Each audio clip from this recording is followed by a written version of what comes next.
verbally berating fans that showed up, paid to get in to consume one of your games.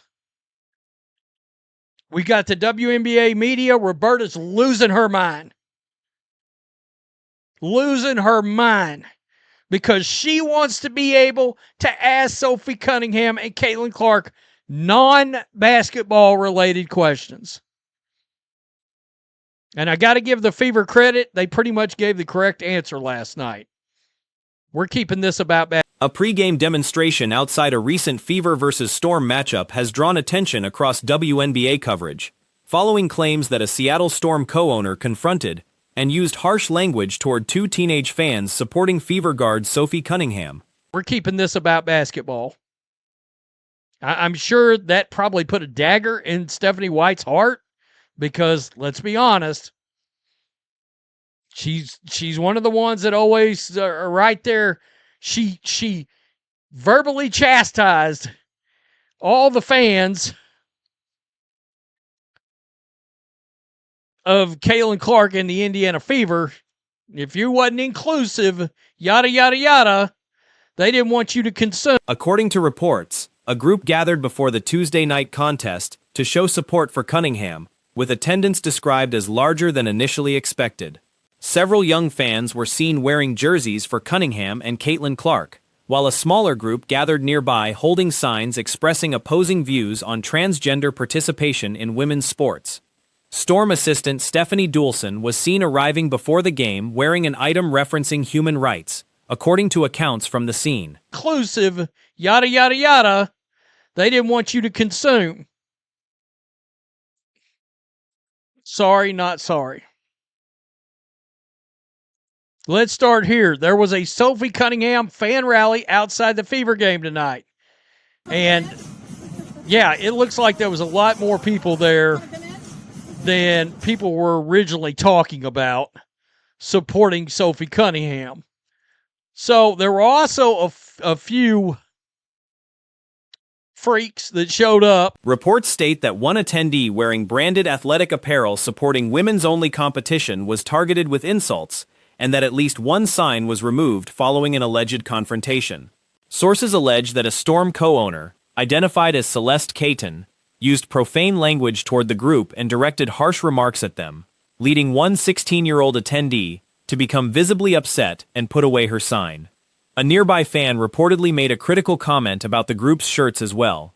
These claims remain unverified pending further reporting. Freaks that showed up to counter-protest.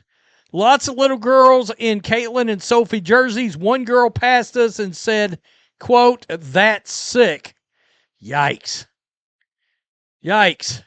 Seattle Storm, Stephanie Dolson, came sauntering in pregame wearing this, trans white rights or human rights. Seattle Storm's getting destroyed. Absolutely destroyed. Jennifer, founder of the athletic apparel brand connected to the group, expressed support for those who attended, describing the brand's mission as supporting female athletes specifically. Seattle Storm's getting destroyed. Absolutely destroyed. You should have allowed the Fever to play with men tonight if y'all are going to be so tolerant. Right on, Johnny Root. Why would a WNBA team want men to play in women's sports? Traitors. Unbelievable. I mean, it's oh boy. It's crazy. Yeah, female bulges in women's sports for the win. Yikes. Separately, tension emerged involving WNBA media access. A reporter identified as Roberta pressed for comment from Fever players Clark and Cunningham regarding transgender inclusion in the league, drawing criticism from some commentators who argued the questioning strayed from basketball coverage. The Fever organization issued a statement noting that neither the team nor Cunningham had prior knowledge of the demonstration or contact with its organizers, adding that their focus remains on competing and building support for the team. Yikes. Yeesh.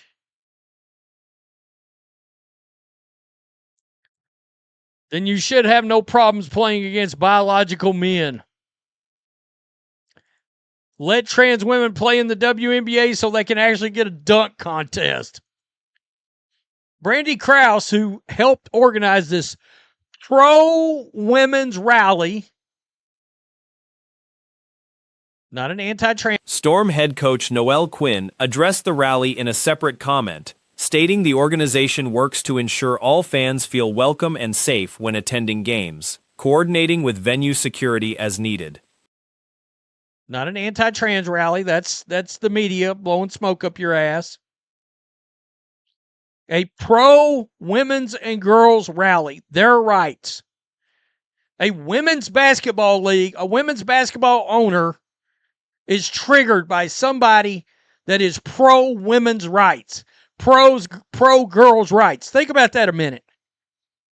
How absurd and crazy that is. The way the Seattle Storm... The reporter continued pressing for a direct statement from Clark on transgender participation in women's sports, arguing that given her prominence and close ties to Cunningham, her perspective carries added weight. Critics of this approach countered that such questions fall outside the scope of on-court basketball coverage, referencing past comments from Clark, asking that discussions stay focused on the game itself. Seattle Storm fans, players, and even an owner treated teenage girls today for simply the act of wearing XXXY athletic shirts and cheering on Sophie Cunningham was beyond disgusting. They were cussed at, booed, and intentionally tripped. What? One of them was berated until she cried. As usual, the people preaching, quote, love and inclusion. Commentary following the incident noted a past case involving a different WNBA franchise owner who exited their ownership role amid political controversy, questioning whether similar scrutiny might apply here. Observers said further explanation from league officials, including WNBA leadership, may be expected given the allegations involving a minor. She could be 9, she could be 30, she could be 50. Should no boy be playing with my damn little girl? I am sorry. And every father should feel the same way I do. If you truly care about the well-being and the safety of your daughter, you wouldn't want your daughter playing against men. That's why we have male sports and female sports. Hence why we have the Women's National Basketball League. Then we have the... Sophie Cunningham has drawn significant attention for a public statement she made that's brought a broader debate into the spotlight. While the Indiana Fever's on-court success and Caitlin Clark's performance continue to be storylines, a separate controversy has emerged involving questions about speech and expression connected to WNBA ownership. National Basketball League. There is no unisex basketball league. Now, with that being said, since we got that off the way, now, if you guys don't know, there was a rally that was scheduled for tonight in Seattle before the game. Now, from my understanding and my research, this rally was held. Not only was this rally held, they showed solidarity. Cunningham's comments to ESPN regarding transgender athletes competing in women's sports went viral and reignited an already contentious public debate. The topic touches on long-running arguments about the separation of men's and women's athletic leagues, with supporters of Cunningham's position pointing to the existence of distinct men's and women's basketball leagues as evidence that sports have traditionally been organized along those lines. With Sophie. Not only did they show solidarity with Sophie, there was fans that pulled up to the game showing love to what Sophie said. And these are young fans, floor seats. They played some bands. Now, word on the street is that allegedly the Seattle owner made the fan. A rally reportedly took place outside Climate Pledge Arena in Seattle before a Storm game, organized in support of Cunningham's remarks. Attendees, including young fans seated near the floor, reportedly displayed signs referencing her comments. According to reports circulating afterward, Storm ownership allegedly asked these fans to remove their signage. The signs in question reportedly contained a message thanking Cunningham for speaking on behalf of girls in sports, with no language directed against transgender individuals. Allegedly, the Seattle owner made the fans take the signs down. Now, these signs wasn't harmful to the trans community. These signs wasn't nothing. We gonna show the signs in a minute. I'm gonna show y'all what they was. But this here is disturbing that they made these.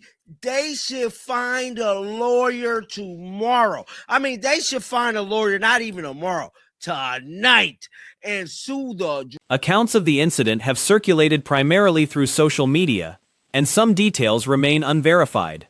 One post, attributed to a user named Brandy Curlis, alleged that Storm fans, players, and even ownership treated teenage attendees poorly for wearing gear or cheering in support of Cunningham, claiming the group was cursed at, booed, and that one attendee was moved to tears. The poster indicated more details would follow. Another user raised the question of whether a double standard existed, asking whether a fan displaying support for transgender inclusion would have been asked to put away their own signage under the same circumstances. They should find a lawyer not even tomorrow, tonight, and sue the draws, not only out of the Seattle Storm, but also sue the WNBA. Hell, what network did the game come on? Because they need to sue them too. Since when have freedom of speech been an issue in the W? And it wasn't even hate speech. This is the type of stuff that make me mad with the W. This is the type of stuff that make me kind of question covering. Additional footage reportedly showed attendees thanking Cunningham directly, with one comment expressing gratitude on behalf of mothers of daughters. Make me mad with the W. This is the type of stuff that make me kind of question covering the W, because I don't want to condone none of this buffoonery that they be doing, bro, because it's a whole bunch of buffoonery the WNBA do, and me being connected to it a little bit feel like a blemish on me, because like I'm in support of it, bro. I ain't lying. Y'all out of here, family members. John, man, you be watching like it made me look goofy, man. I ain't lying. But with that being said, this was the rally that was held. It said for immediate release with a WNBA reporter identified as Roberta also commented publicly, stating that Cunningham's views on the subject were already well known, and suggesting she wouldn't want to give Cunningham a platform to restate them, while noting that Cunningham was reportedly unavailable for questions unrelated to basketball following the game. It was also reported that an anti-trans organization had promoted the rally outside the arena, citing Cunningham's comments as the inspiration. But with that being said, this was the rally that was held. It said for immediate release with Love is the Truth. Fan rally outside of Climate Pledge Arena and billboard truck. So allegedly, this happened today. This happened today. And yeah, man, it is not a good look. It is not a good look at all. Now, Caitlin Clark did speak about this issue. We're going to play what Caitlin Clark had to say.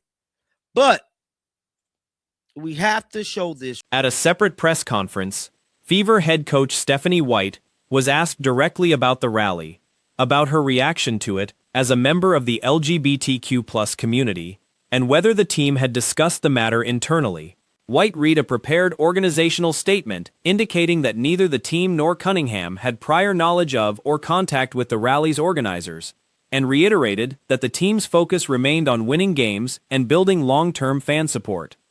When a follow-up question was raised, team public relations staff intervened to redirect the conversation back toward basketball-related topics. Caitlin Clark had to say. But we have to show this right here. So these was the sign. Really, it's this one sign. This sign said, "Thank you, Sophie, for speaking up for girls." This is all the sign said.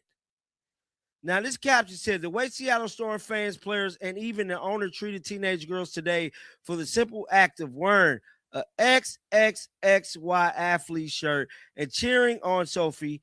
The situation remains developing, with further details expected to be reported as more information becomes available. Much of the account relies on secondhand social media reports, and has not been independently confirmed.